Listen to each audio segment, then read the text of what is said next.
একটি নিঃশব্দ গ্রামে, যা ঘিরে ছিল ফিসফিসে বন আর জলজলে জোনাকির আলো, সেখানে বাস করত এক কৌতূহলী মেয়ে, তারার। প্রতি রাতেই সে জানালার পাশে বসে থাকত, আকাশের তারা দেখে দেখেই কল্পনা করত জাদুময় এক ভূখণ্ডের কথা, যা আকাশের ওপারে। এক রাতে, যখন চাঁদের আলো তার ঘরের মেঝেতে রূপালী নকশা আঁকছিল, হঠাৎ সে জানালার বাইরে এক ঝিলমিলে আলো দেখতে পেল। সে জানালা দিয়ে ঝুঁকে দেখল, আকাশে ভেসে চলেছে ঝিকিমিকি এক ধুলোর রেখা। এক মুহূর্ত না ভেবে সে খালি পায়ে সেই রেখার পিছু নীল বনের ভেতর।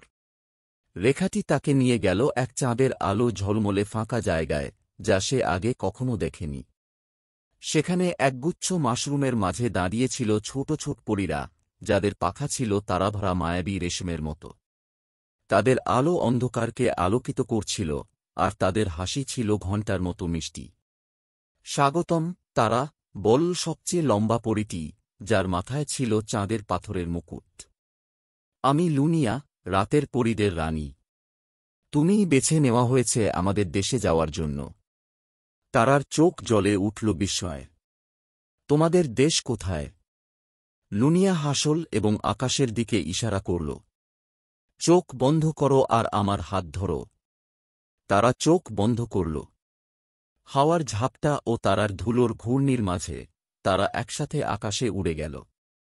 চোখ খুলতেই তারা নিজেকে দেখতে পেল রাতের পরীদের দেশে, যেখানে আকাশে চিরকাল সন্ধ্যা, আর তারারা জন্ম নিয়ে গাছে গাছে ফলের মতো ঝুলে। পরীরা ভাসমান পাপড়িতে নাচছিল, মৃদু চাঁদের আলো ঝলমল করছিল স্ফটিক নদীতে। পেঁচারা বেজাচ্ছিল বীণা, আর পশু আকৃতির মেঘেরা গুনগুন করছিল লরি। লুনিয়া বলল, আমরা শিশুদের স্বপ্ন রক্ষা করি। প্রতিদিন রাতে আমরা তাদের সুখের মুহূর্ত ধরে তারায় রূপান্তর করি। তারা দেখল পরীরা হাসি, স্বপ্ন ও কল্পনাকে কাঁচের ছোট জারে বন্দী করছে।